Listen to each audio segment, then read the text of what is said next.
Kina, Go. tulgo na, makan mo lang Kina, Lagi. okay. Um, Good day, everyone. Today we are discussing. Ay, no, balik. Say, good Don't day, worry. everyone. We are the group 7, and today we're going to discuss communication and globalization. In your thoughts, what is communication and globalization? Hold on for that. Hold on for that. Niya, tinawa ko mama. So, Yeah. okay. Around the world, communications becomes more important, however, have different languages and cultures. So, understand these differences help us communicate effectively. So, okay, next one. Communications connects people worldwide. Cultural influence communication and globalization increase and cultural interaction and understanding difference important. Okay. So, okay. Okay, culture and communication. We have gestures mean different things. Meanings vary by culture. Avoid wrong interpretations and learn culture difference. So, okay, next. So, these examples. As you can see, in North America, bye means goodbye, like bye-bye, waving. And the European and American countries is meaning sa ilang goodbye is don't do that. So, this example shows that same gestures can have different meanings depending on the cultures. That's why understanding cultures differences is important to avoid misunderstanding when communicating with people from other countries. So, understanding cultures. Shared values and customs. First, cultures include shared values and customs. These are the beliefs, traditions, and practices that people in a community follow together.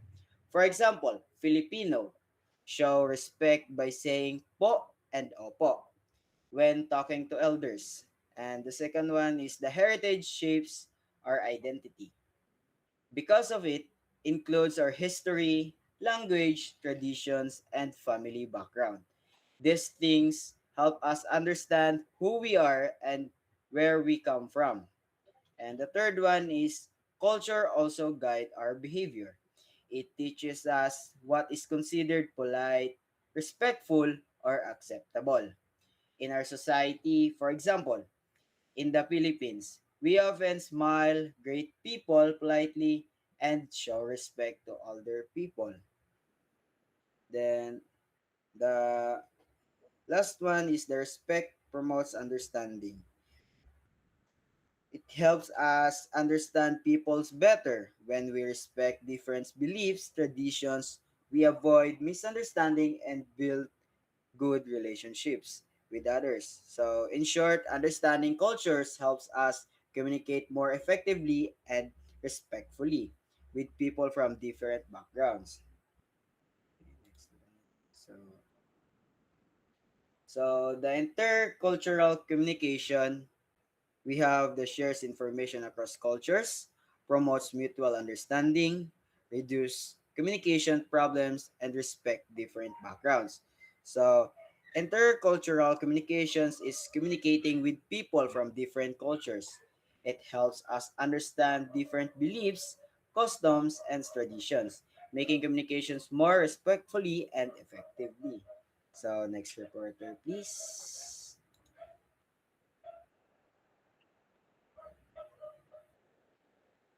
Right. Today I go Today I am going to discuss to you about the characteristics of culture.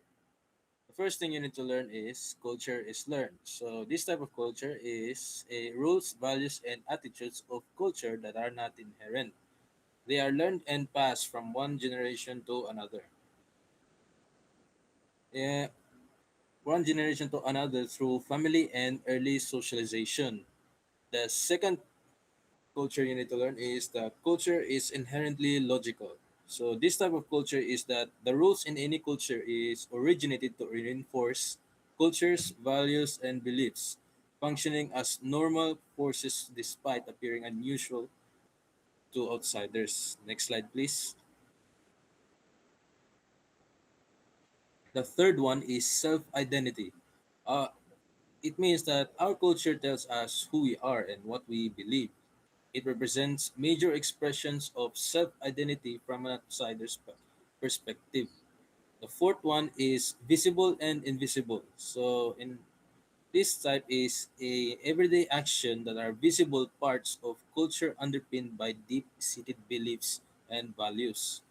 The fifth one is dynamic. Its culture changes over time. So through technology, communication, migration, or natural disasters, and war, evolving faster in open societies. Next slide, please. So the next topic will be the dimensions of culture.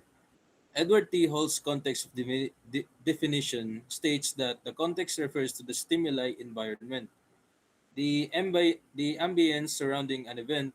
Communicators rely differently on contextual cues depending on their cultural background. So the first one with this is the low context cultures like Scandinavia, North America, and Germany depend little on context and convey practically everything explicitly. Next one is the high context cultures such as Japan, China, and Arab countries. They are highly and heavily contexted and require significant background information. Next slide, please. So the next part would be high context versus low context communication.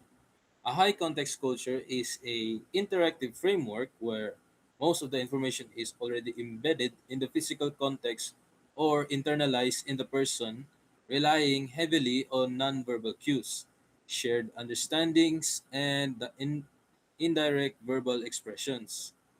Low context culture is an interactive framework where the mass of the information is vested in explicit code, detailed verbal messages, direct statements, and logical factual explanations without heavy reliance on contextual backgrounds. Next slide, please. These are the problems in multicultural communication. So the first one is message transmission. Differences in culture can cause the receiver to interpret messages very differently from the sender's intent. Second one is attribution. People look for explanation of another person's behavior. Misunderstanding often leads to blaming the other's stupidity, deceit, or craziness. Third one is informal understandings. Built on trust and shared norms. Minor variations can lead to overlooked problems and cross cultural mistrust. The fourth one is nonverbal communication, such as body languages, speech rhythms, and punctuality, can easily cause misperceptions. Next slide, please. So that's all for my report. Thank you. All right, now it's time for mine. Next up on this topic of chapter 2, we move on to cultural sensitivity. Cultural sensitivity is the knowledge, the awareness, and the acceptance of cultural differences without any value assigned to what is right and wrong.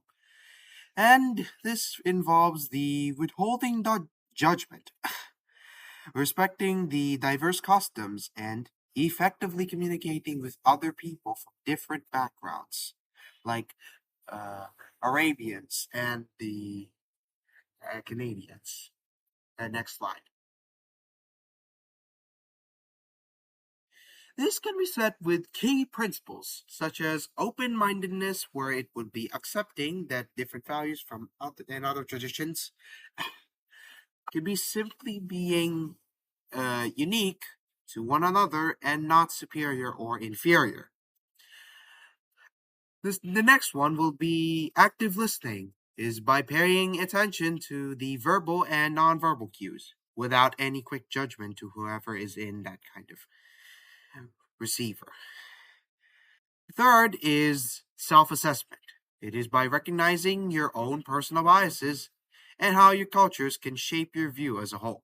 Next slide. From these examples, like these, are addressing others from their culture and their country, observing their norms by how they pray, they scheduleize themselves, or do, before eating. And inclusivity. Next slide, please. Now we head on to culturally appropriate terms where with expressions and images.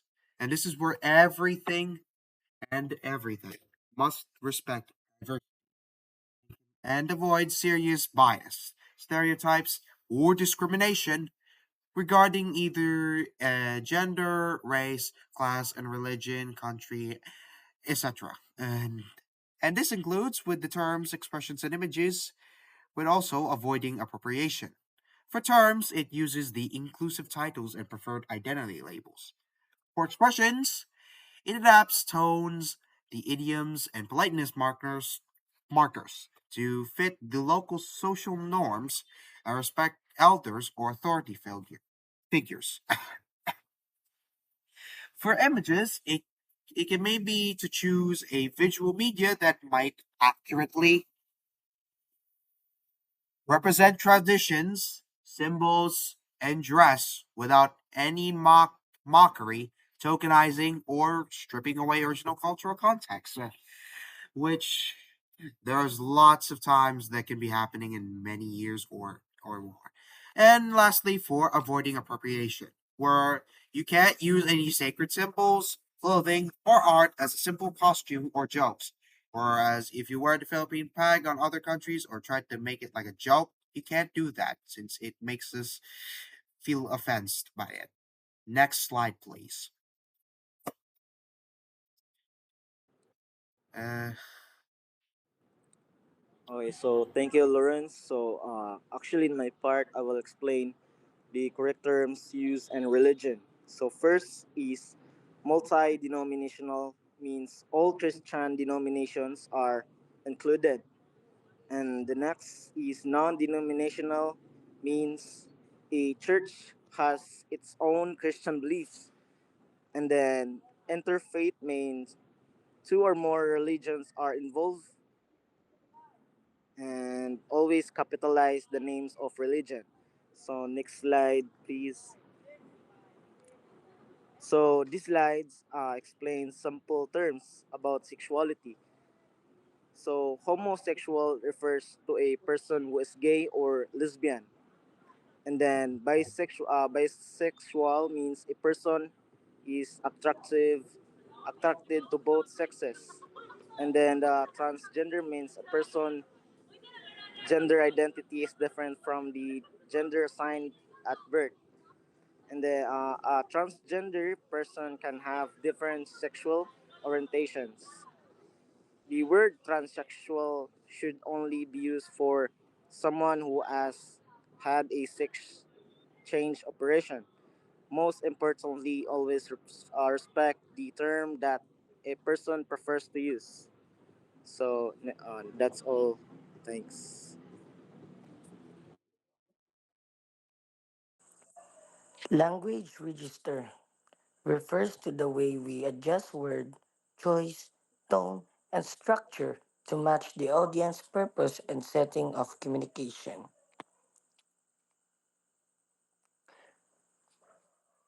Next slide. Next slide, please.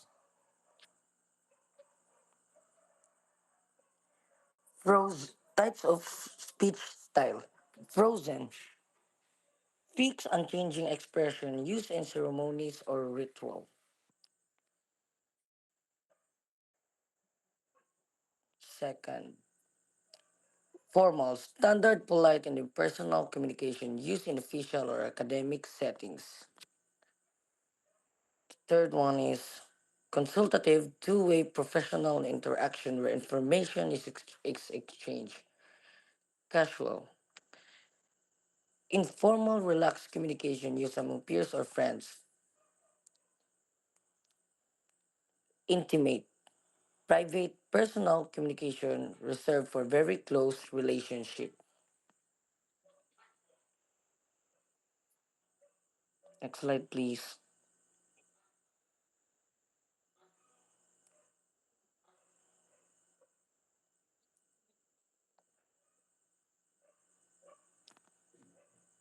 Specialized labels.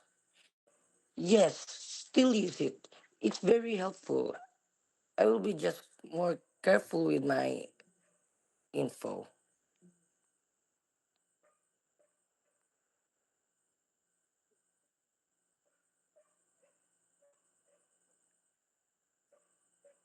One Next. second once.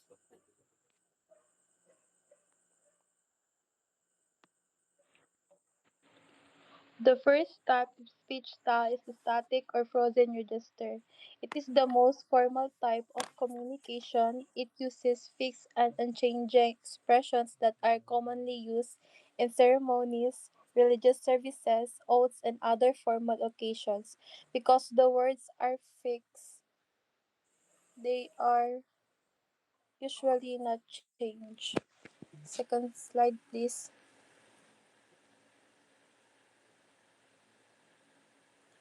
Second is the consultative register is used in professional and formal conversations. It involves two-way communication where people exchange information respectfully. This speech style is commonly used between teachers and students, doctors and patients, or during business discussions. Next. Third is the casual register is an informal speech style used among friends, classmates, and peers. It is relaxed and natural, and people may use slang or everyday expressions during the conversation. Um, Next, the fourth is the intimate register is the most personal speech style. It is used between family members, close friends, or couples. This type of communication expresses emotions, trust, and personal feelings. So that's all. Thank you, everyone.